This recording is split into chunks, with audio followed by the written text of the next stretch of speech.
लेकिन जब हजरत आदम को आना हुआ तो अल्लाह ने अज़ाज़ील, जिसका नाम इब्लीस है, उसका नाम अज़ाज़ील था पहले, और तमाम फरिश्तों का वो मुअल्लिम था। तो अल्लाह ने उसको हुक्म दिया कि जितना जिन्नात है, बहुत फसाद फैला रहा है जमीन पर, इसको सबको समेट दो। तो एक लश्कर फरिश्तों का लेकर आए और जितने जिन्नात थे सबको खदेड़ दिया। जमीन क्लियर, इसलिए कभी इंसान आ रहा है, आदम आ रहे हैं, जमीन क्लियर करो। तो जिन्नातों को समंदर में, पहाड़ों में, जंगलों में, बयाबानों में समेट दिया। 8000 बरस तक वो लोग रहे। तो जो फरिश्ते जमीन पर आए थे जमीन को क्लीन करने के लिए, वो फरिश्ते फिर जमीन ही पर रह गए। उसको हुक्म हुआ कि तुम यहीं रहो। तो उन फरिश्तों का क्या काम है? यहां तो रह गए, काम क्या है?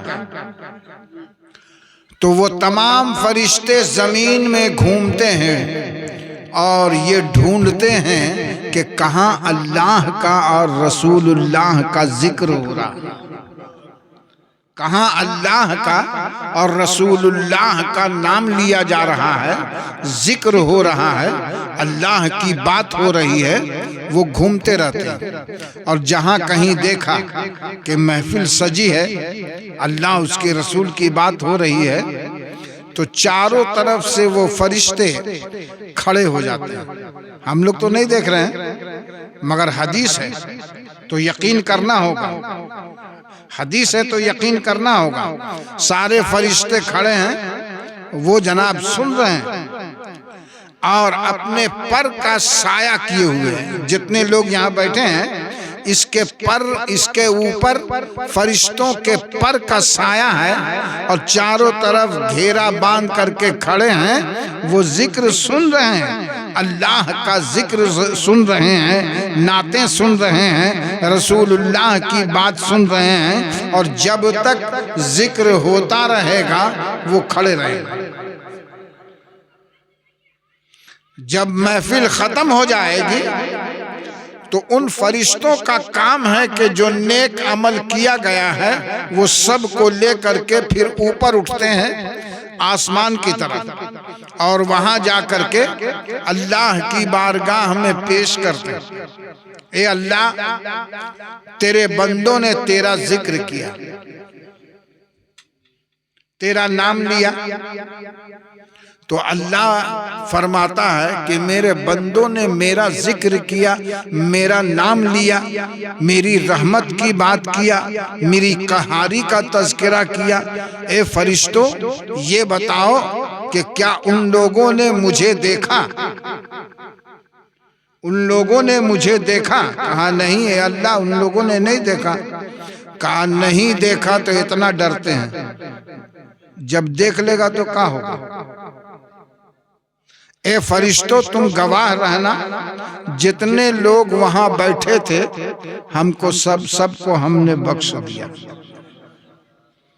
सबको हमने माफ कर दिया।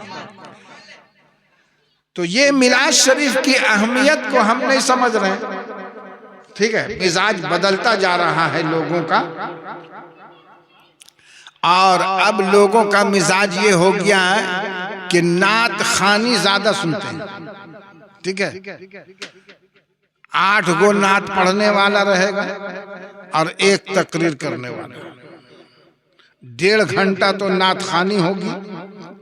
हम नहीं कहते हैं कि नात पढ़ना अच्छा नहीं है, नात पढ़ना अच्छा है, नबी का जिक्र करना, नबी की बात करना, ये अच्छी बात है ना। लेकिन ये बताइए कि नात पढ़ने से आपने क्या सीखा? आपने सीखा क्या? वजू का तरीका नात पढ़ने वाला नहीं बताएगा, नमाज का तरीका नात पढ़ने वाला नहीं बताएगा, सिराते मुस्तकीम का निशानदही करना ये नात पढ़ने वाला नहीं बताएगा।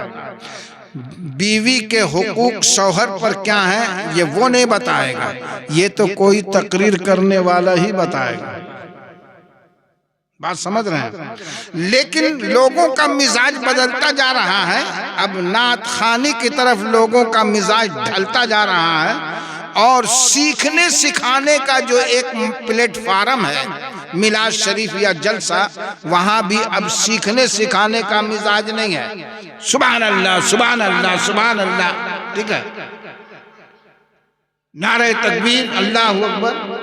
इसके अलावा कौम ने कुछ नहीं सीखा। 3 घंटा बैठे रहे, कौम को कुछ नहीं मिला। मिलेगा उसको तकरीर से, उलमा की तकरीर से ही समझ में कुछ सीखेगा, और सीखने का माहौल नहीं है। पढ़ने वाला भी पढ़ता है, नात पढ़ने वाला तो जनाब एक ठो अम्मा के हवाले से सुनिए, तो एक ठो अब्बा के हवाले से सुनिए, ठीक है, एक ठो आला हजरत का सुनिए। अब 3 ठो पढ़ने के बाद बोले एक ठो फरमाइश है, सुनिए। अब बताइए 4-4 नात पढ़ेगा एक एक आदमी तो 1.5 घंटा तो 2 घंटा लगेगा।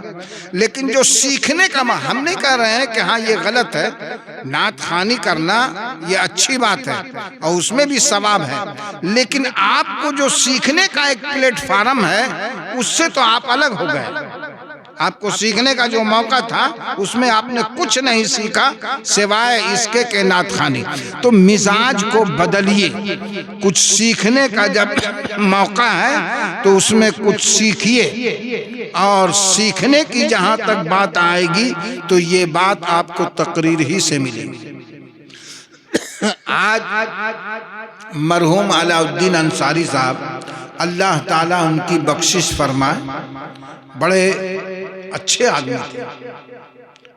आजिज़ी, इनकिसारी, खाकसारी, गुरूर तकब्बुर से बहुत दूर, सबसे झुक करके बात करते थे, प्यार ही से बात करते थे। और ये चीजें 100% तो नहीं, लेकिन बच्चों में भी पाई जाती है। तमाम बच्चों में ये क्या है कि विरासत में कुछ ऐसी खूबियां होती है जो माँ बाप की खूबियां विरासत में बच्चों को मिल जाती है, वो चाहे या ना चाहे, लेकिन ये ब्लड का असर होता है, ब्लड का असर होता है। और बच्चों में जनाब वही खाकसारी, वही इनकसारी, वही आजिज़ी, तकब्बुर, गुरूर, घमंड से बहुत दूर, ठीक है। तो अल्लाह ताला मरहूम मोहम्मद अलाउद्दीन अंसारी साहब को गरीक़े रहमत फरमाए। आज उनकी बेटी एक नई जिंदगी का आगाज करने जा रही है। जिस्मानी तौर पर हम बहुत मजबूत हैं, जिस्मानी तौर पर हम बहुत मजबूत हैं, और बेटियां, औरतें जो हैं जिस्मानी तौर पर बहुत कमजोर हैं। लेकिन सही पूछिए तो हौसला हमसे ज्यादा उसके दिल में, हिम्मत, हौसला, मुस्तकिल मिजाजी, हालात से मुकाबला करने का जो हौसला है ये औरतों में ज्यादा पाया जाता है। उसकी बहुत सारी मिसालें हैं, अभी उसमें हम उस तरफ जाना नहीं चाहते, ठीक है। बेटी ये तो अल्लाह की रहमत है ही, जन्नत में जाने का जरिया है बेटी। और अगर वही बेटी मां बन जाती है तो उसके कदमों में अल्लाह ने जन्नत रख दिया, उसकी खिदमत में, है कि नहीं। बेटी जब तक बेटी है तो अल्लाह की रहमत है, जब वही बेटी मां बन जाती है तो औलाद के लिए उसके कदमों में जन्नत, यानी उस माँ की खिदमत में जन्नत। अब आप ये सोचिए कि अल्लाह ने बेटियों के मकाम को और औरतों के मकाम को कितना बुलंद कर दिया। माने इतनी बुलंदी पर औरतें पहुंच गई, इतनी बुलंदी पर बेटियां पहुंच गई कि जनाब हम सोच भी नहीं सकते हैं। अल्लाह के प्यारे नबी ने ये नहीं फरमाया कि बेटा घर की रहमत है, किसी हदीस में नहीं मिलेगा। बाप के कदम के नीचे जन्नत है, किसी हदीस में नहीं मिलेगा। लेकिन जिस माँ और जिस बेटी को अल्लाह ने रहमत फरमाया और जिस माँ के कदमों में जन्नत रख दिया, अल्लाह ने हम मर्दों को उसका हाकिम बना दिया। मर्दों को अल्लाह ने उसका हाकिम बना दिया और हाकिम बनाने के बाद औलादों को ये हुक्म दिया कि माँ अगर जन्नत है तो बाप उसी जन्नत का दरवाजा है। तो अल्लाह ने बाप को भी मेन दरवाजा बना दिया ताकि बाप से कोई अलग ना हो पाए। ऐसा ना हो कि अगर हमने नबी ने ये फरमाया कि माँ के कदम के नीचे जन्नत है तो लोगों का झुकाव, औलादों का झुकाव माँ की तरफ ज़्यादा हो जाता है और बाप को निगलेक्ट करते हैं, उनको जनाब साइड कर देते हैं। लेकिन अल्लाह के नबी ने फरमाया साइड करने की ज़रूरत नहीं है बेटा, अभी तुम साइड कर देगा तो जन्नत में तुम भी साइड में हो जाएगा। इसलिए कि बाप तो जन्नत का दरवाज़ा है, तो जब दरवाजा ही को तुम अच्छा नहीं हिफाजत नहीं करोगे तो जन्नत में जाओगे कैसे। तो औरतों के मकाम को इतनी बुलंदी पर पहुंचा दिया अल्लाह के प्यारे नबी ने, मगर मर्दों को क्या किया, उसी औरत का हाकिम बना दिया, उसको महकूम कर दिया, कहा हाकिम तुम बनकर रहो। तो अल्लाह ने अर्रिजालु कव्वामून अलन निसा, तो बेटियां हमारे घर की रहमत भी है। और यही वजह है कि आज अगर हम अपने बेटों का ब्याह करते हैं और बेटे को संवार करके सजा करके दूल्हा बना करके अगर हम घर से निकालते हैं तो जितने लोग हैं वो सब खुश रहते हैं, इंजॉय करते हैं और खुशी मनाते हैं। लेकिन जब बेटी को संवार करके और जनाब दुल्हन बना करके हम घर से रुखसत करते हैं तो एक आदमी भी जनाब खुशी नहीं मनाता है, किसी के चेहरे पर खुशी नहीं रहती। यहाँ तक के बेटी की रुखसती का जो मंजर है वो इतना ही दिल खराश और दिल आज़ार वो मंजर है कि आसपास की औरतें भी अगर रहती हैं ना वहाँ पर तो उसकी आंख में भी आंसू आ जाते हैं। वो मंजर ही ऐसा है। तो अल्लाह ताला ने बेटियों को जो रुतबा दिया है, हमारी दुआएं हैं कि हर बेटी, जब अल्लाह ने तुमको इतना ऊंचा मकाम अता किया है तो बेटियों को भी चाहिए कि जिस नबी ने तुम्हारे मकाम को इतना ऊंचा कर दिया उस नबी के लिए तुम क्या कर रही हो। तुमको भी तो कुछ करना चाहिए। हल जज़ाउल एहसान इल्लल एहसान, के एहसान का बदला तो एहसान से है। तो मेरी दुआएं हैं तमाम बेटियों के लिए कि अच्छा घर और अच्छा बर तमाम बेटियों को अल्लाह ताला अता फरमाए। आप सोचो कि अगर एक लड़की, एक बेटी ऐसी जगह पे जा रही है जहां वो किसी को नहीं जानती, किसी को नहीं जानती, सास को नहीं जानती, ननद को नहीं जानती, गुतनी को नहीं जानती, किसी को नहीं जानती, पूरा माहौल अजनबी है। और अजनबी माहौल में जा करके उसको एडजस्ट होना है, this is the most difficult job. आप अंदाजा कीजिए कितना मुश्किल काम है। अगर हम मर्दों को ऐसी जगह पे रख दिया जाए 15-20 रोज, तो जनाब हम लोग भाग जाएंगे, एडजस्ट नहीं कर पाएंगे। लेकिन एक बेटी की हिम्मत देखिए, उसका हौसला देखिए। वो एक अजनबी माहौल में जा रही है, जहां न सास को जानती है उसके मिजाज को, न ननद को जानती है, न गुतनी को जानती है, किसी के मिजाज से कोई वाकिफ नहीं है। लेकिन अगर हमारी बेटियों के अंदर ये हुनर है कि वो इखलाक और मोहब्बत, आजिज़ी, इनकिसारी। देखिए एक बात आप याद रखिएगा, ताकत के जोर पर, लाठी के जोर पर आप किसी के भी सर को झुका दीजिएगा।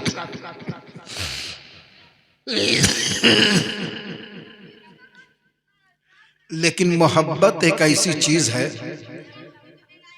कि अगर इसका इस्तेमाल कीजिएगा ना, तो सर भी झुकेगा और दिल भी झुकेगा।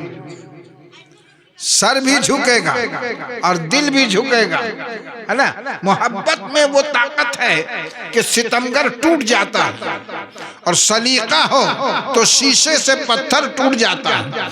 हम अपनी बेटियों को यही तरीका देते हैं कि जब तुम ससुराल जाओ, किसी को नहीं जानती हो, लेकिन वहां अपने इखलाक से, अपनी मोहब्बत से सास के दिल पर कब्जा कर, ननद के दिल पर कब्जा कर, गुतनी के दिल पर कब्जा कर। और जब सारी औरतों के दिल पर तुम्हारा कब्जा हो जाएगा, तो तुम ससुराल में नौकरानी बनकर नहीं, रानी बनकर के रहोगे। जब सबके दिलों पर तुम्हारा कब्जा होगा, तो तुम तो वहां रानी बन करके रहोगे। तो मोहब्बत में वो ताकत है कि सितमगर टूट जाता है, सलीका हो तो शीशे से पत्थर टूट जाता है।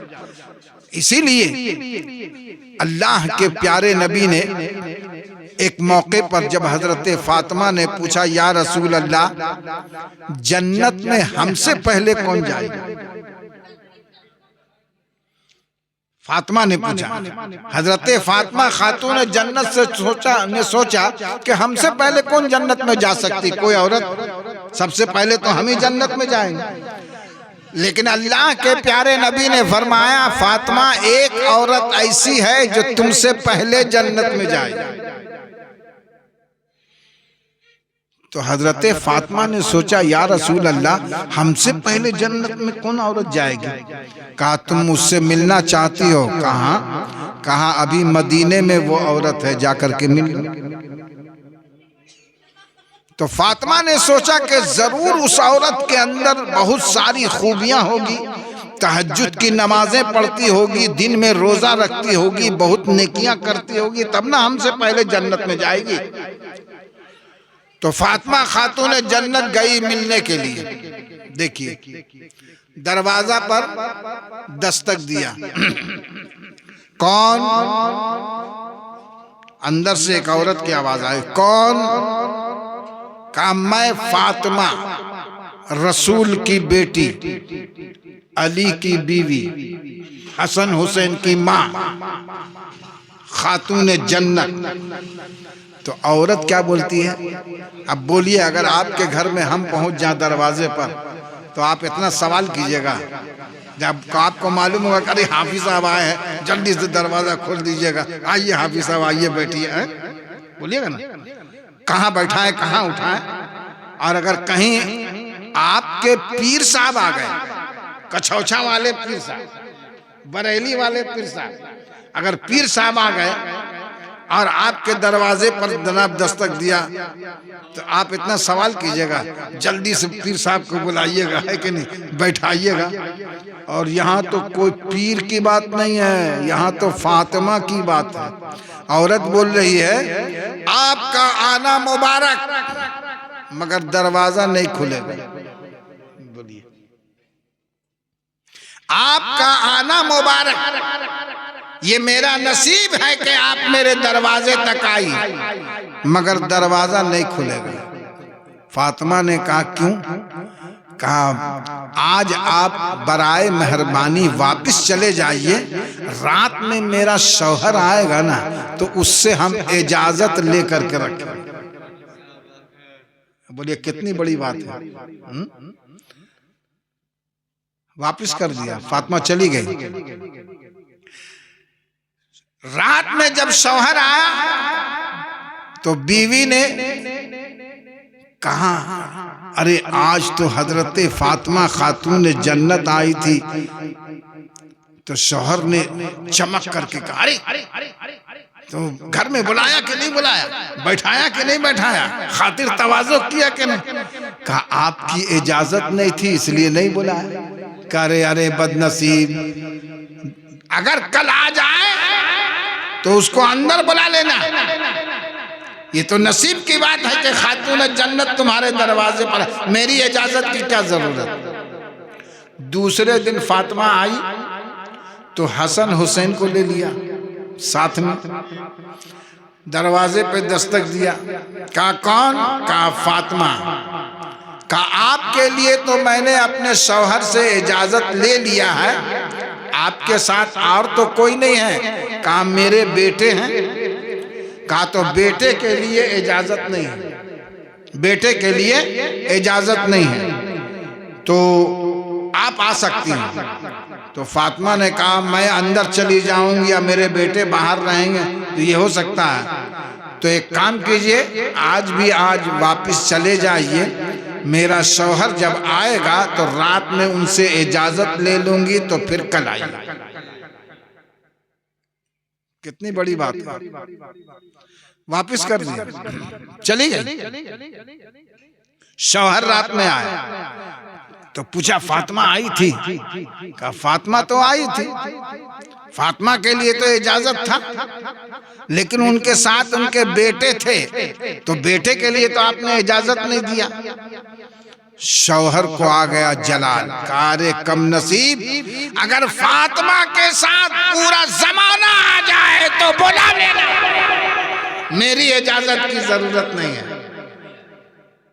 पूरा जमाना आ जाए तो बुला लेना अंदर। कहा ठीक है, अब तुम्हें बुला लूंगी। हजरत फातिमा फिर तीसरे दिन आई, तो अब तो कुछ पूछने की जरूरत नहीं थी, दरवाजा खोल दिया, चली आई अंदर आकर के देखा ठंडा है, गर्म है, खाना भी गर्म है, ठंडा भी है, लाठी भी है, झाड़ू भी है, सब घर में। मैंने सोचने वाली बात यह है कि वो औरत जो बेगैर शौहर की इजाजत के कोई काम नहीं करती थी, एक हम हैं कि बेगैर बीवी की इजाजत के कोई काम ही नहीं करता। बोलिए ठीक बात है। एक वो जमाना था कि बेगैर शौहर की इजाजत के फातिमा जैसी खातून जन्नत को घर से वापस कर दिया। वो औरत बेगैर शौहर की इजाजत के कोई काम नहीं करती है। एक हम हैं कि बेगैर बीवी की इजाजत के कोई काम ही नहीं करते। बोलिए कितना उल्टा हो गया, कहां से कहां चले आए हम। तो वो औरत फातिमा ने सोचा था कि बहुत नमाज पढ़ती होगी, ऐसा कुछ नहीं था। तो वही औरत जाएगी फातिमा से पहले। तो नबी ने फरमाया कि वही औरत तुमसे पहले जन्नत में जाएगी। कहा या रसूल अल्लाह, हमसे पहले जन्नत में कैसे जाएगी? कहा सुनो, फातिमा तुम जिस उठनी पर बैठकर जाओगी जन्नत में, उसकी रस्सी उसी के हाथ में रहेगी, वो रस्सी पकड़े रहेगी ऊंट की। और जाहिर है कि पहले जो रस्सी पकड़े रहेगी वही तो जन्नत में अंदर जाएगी पहले, फिर तुम्हारा ऊंट जाएगा, फिर तुम जाओगी। फर्क इतना है कि वो औरत खादमा बनकर जन्नत में पहले जाएगी और तुम मखदूमा बनकर पहले जन्नत में जाओगे। तो अल्लाह ने औरतों को वो मकाम दिया है कि हम लोगों का सर झुक जाता है, उसके मकाम को देख करके। तो बेटियां हमारे घर की रहमत है। इस दुआ के साथ हम ख़त्म कर रहे हैं कि मरहूम अलाउद्दीन अंसारी साहब की ये सबसे छोटी बेटी आखिरी, और अल्हम्दुलिल्लाह